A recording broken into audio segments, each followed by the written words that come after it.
Alright, we are recording for what is and I'm just doing a little bolder stuff here, but for what is the final tale in, at least this version of, this version of Grimm's Fairy Tales, the Goose-Girl. Which, again, it's kind of like the previous, kind of like the previous one in that the moral seems more, hey, don't be like this, than, hey, this is what you should be. So, the story is, King's dead. Left behind queen and daughter, and the time has come for the daughter, the princess, to be sent out to the prince she is betrothed to. So the queen packs up the dowry for her, which is kind of then forgotten, puts her on a horse. Well, we'll put her on a horse. There's a little more involved. And also has a maid-in-waiting go with her. Now, before they leave, two things to note. One is the princess's horse has a name, Falada. It's true, that is actually the only being in the whole of the story with a name. Oh, wait, no, I take that back. There's another. But this horse can speak. This becomes important later. She also cuts her finger. The queen cuts her own finger to put 3 drops of blood onto a white handkerchief and gives it to the princess and tells her, this will be of service to you. Okay. Fairy tales can be weird. So the princess places it in her bosom before leaving, before this parting, and then she and the maid go out. After a while, she's like, I'm thirsty. Would you take this gold cup, go down to the stream there and get me some water? And the maid is like, do it yourself. I didn't choose to be your servant. So the princess is nice and gets down and does this. I mean, it's one of those things where in other fairy tales, the response to that is, hey, we got a sword there. I wonder how quick it'll go through your neck. Like, you don't act like that. Even as a peasant to a peasant, you don't necessarily do that. That's incredibly rude. But the princess, she's thirsty. She's very thirsty, and she is humble. So she does get down, and it's not like she gets down, takes the cup, and no, she gets down and actually drinks directly out of the river, out of the stream, meaning she's lying down and doing it. And while doing that, the drops of blood actually speak to her, saying, if your mother saw you now, her heart would break. But she's so humble that it's like, she says nothing, makes no response, just gets up, gets back on the horse, and they keep going. So after a while, she again is thirsty, and asks the maid to do her damn job, to get her the water. And the maid is again, no, you do it yourself. Well, she's thirsty, she gets down, does that, drops of blood, say the same thing. But also, the handkerchief slips out, falls, and actually runs off, is drawn away by the stream. The princess doesn't notice this. The maid does. As a good. Now she will be weak and powerless. Not entirely sure how that works, but okay. I mean, she was probably aware that the queen had told her that this will be of service to you. The handkerchief that drops blood will be of service to you. So without that, I can't understand the whole, now you'll be powerless. But it's like, you really thought power was attached to it? I mean, it just seems a little odd. So she's not only saying, like, you've done that, you know what? We should change horses. And not only that, let's change clothes. I should be in this royal raiment, and you can be in my rags. And the princess is humble and goes along with it. Also, the maid is like, and if you don't do it, I'll kill you. And if you tell anyone, I'll kill you. You will die if you do not swear to never tell anyone this. But the horse that speaks is like, I'm right here. I'm seeing all of this. So yeah. They continue on. So now when they arrive at the palace, the maid is taken for the princess, and the princess, well, not even for the maid, because the prince is very happy, is celebrating because hey, she's here. So the betrothal did not involve them meeting each other previously, or not for many years. It's possible they were betrothed and met when they were children, but not now. It's also, well, now I'm actually kind of wondering, that betrothal could have been arranged by the king who has died. Could also have been arranged by the queen to help ensure stability since there's no prince to become king of that land. But this would, I could see that being the case. Anyway. So the prince is all happy because like, hey, my bride's here. He's wrong, but still happy. The old king though, he's looking out and is like, who's that woman? Because even in the rags, she's still stunning. And the maid is like, oh, that's just somebody I picked up as a companion along the way. Give her something to do. She shouldn't be left idle.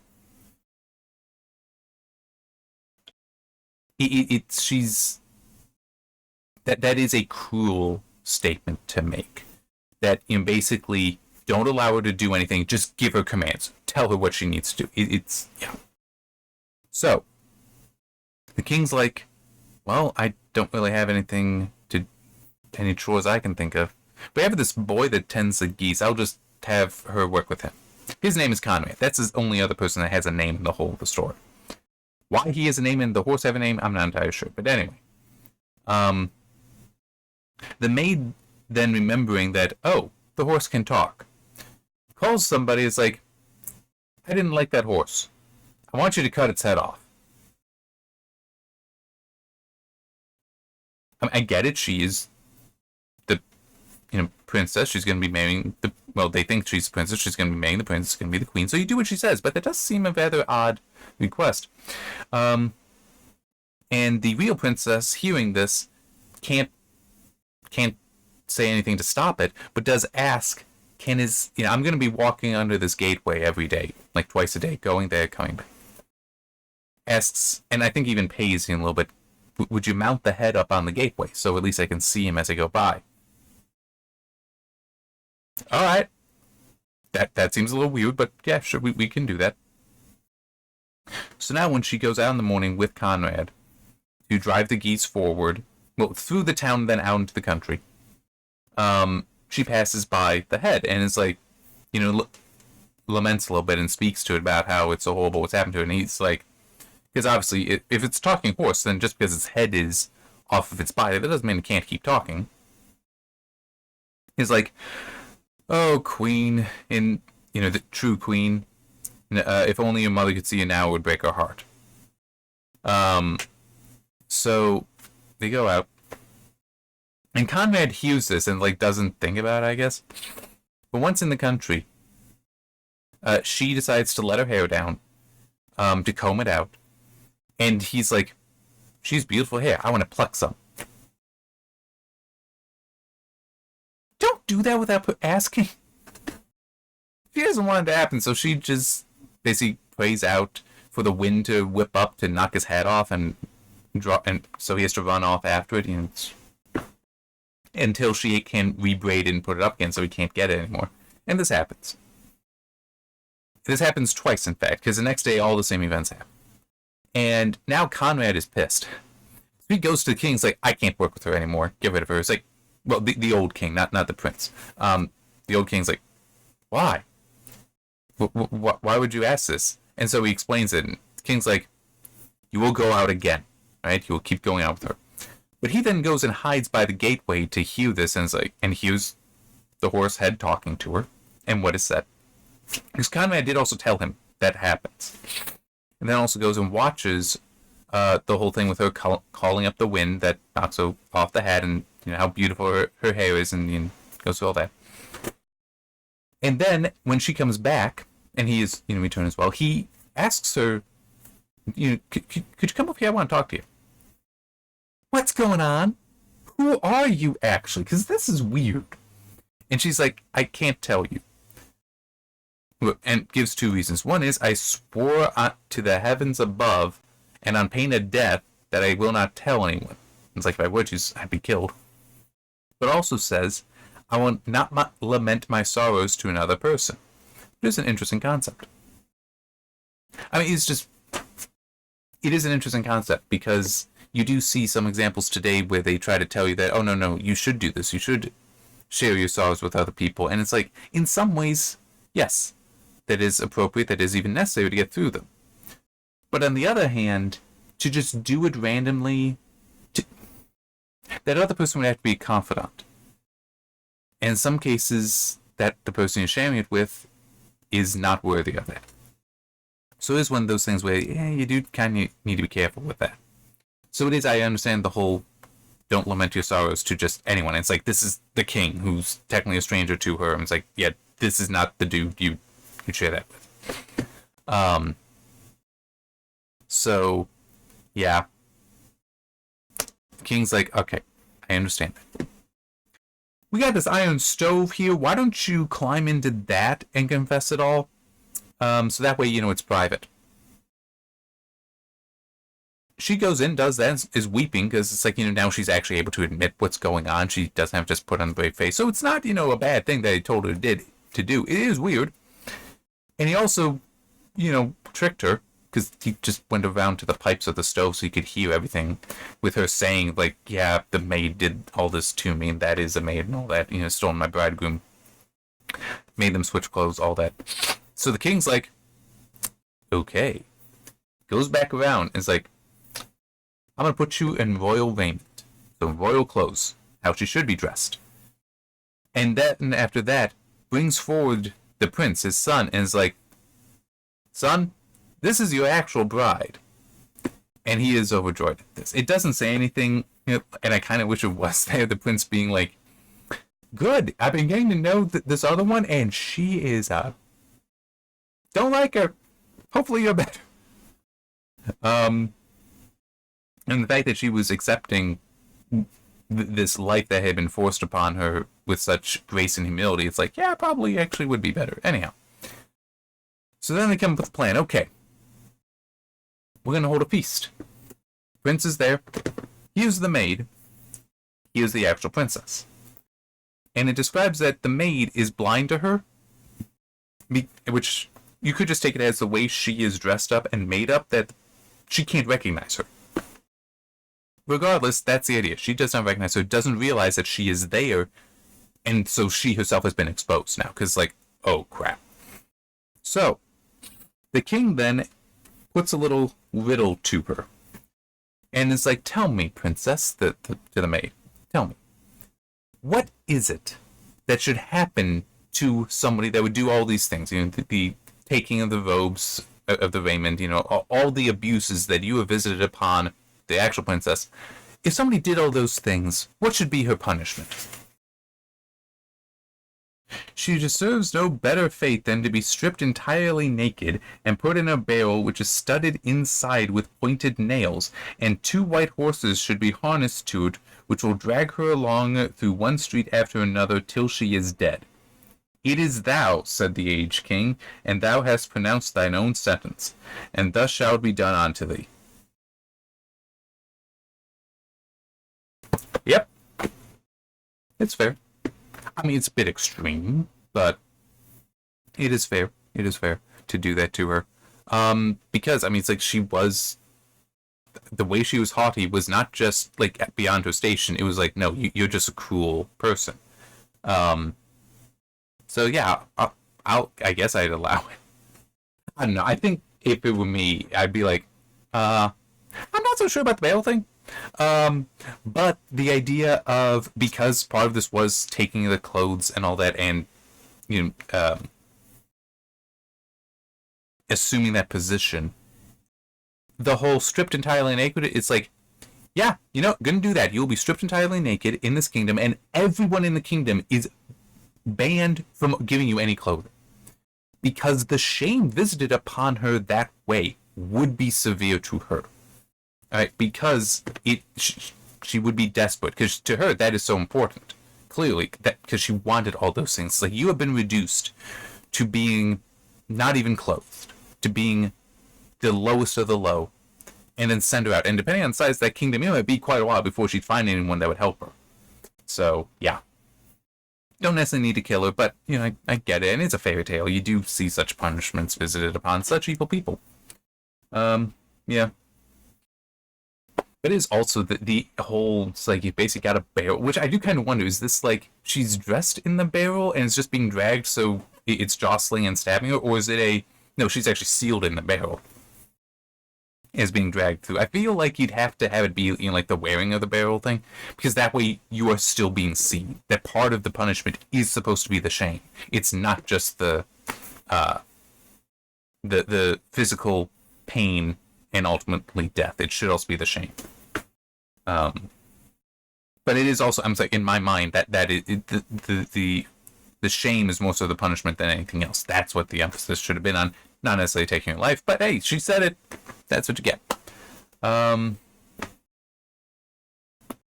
can't really think of much more to say other than it is kind of amusing purely because of how many people today are such hypocrites. In one way or another. And certainly, we have all probably also done this in one way or another, but it's been such hypocrites. But it still is, there are definitely people out there that would be that maid, that would exploit a situation, abuse somebody else, and then not recognize when somebody lists off those same crimes that, oh, I committed all of those. And then would be most upset and feel it unfair, likely, when they are punished by what they themselves say should be the punishment. So, yeah,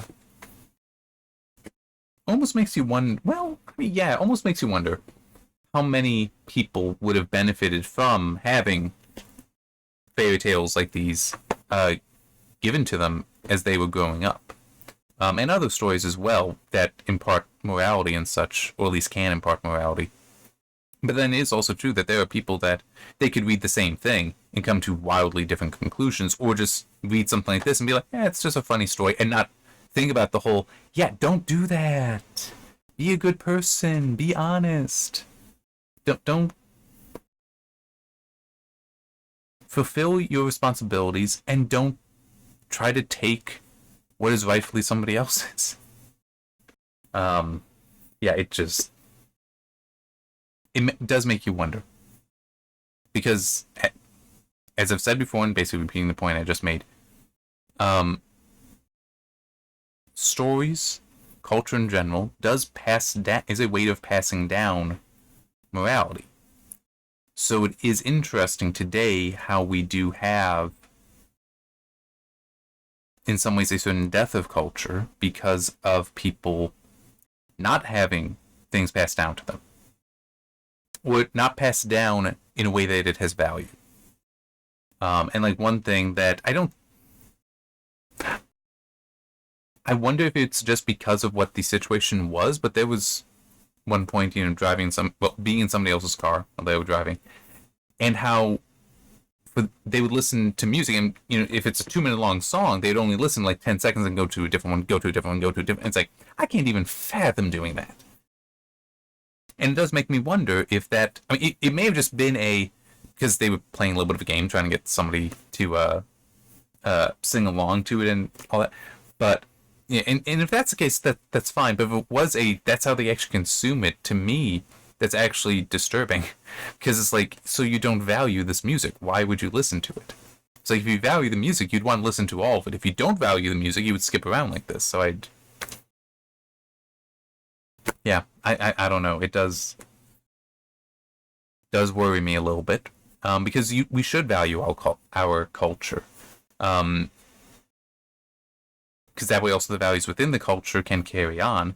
But it's also, some of this it is good, and so it should be valued, and some of it is bad, and even the bad stuff should still be valued, because it is a way to recognize what is bad, and so hopefully you can see the culture become better by making sure that it's left behind. Not forgotten, but left behind. If that somehow makes sense.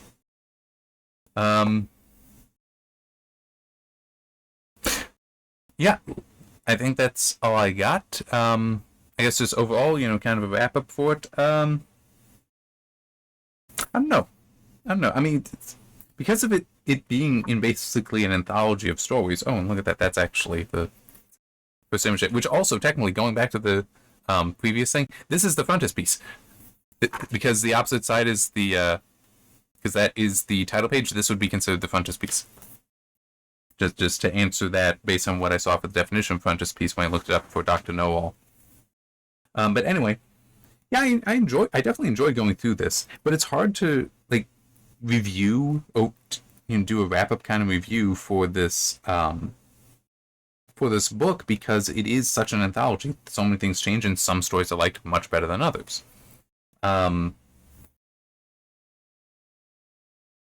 Yeah, I do kind of wonder that. I mean, to the point I even said, it's like the stories I don't necessarily like in it. That doesn't mean I want them removed, and doesn't mean that I would not pass down the whole of the book and say, read it all. It's like, well, no, still read it all. Still read those things I didn't necessarily care for, because who knows, maybe whoever I would share this with, they would enjoy those more than I do. So I still have a value to them, even if I don't think they were that good.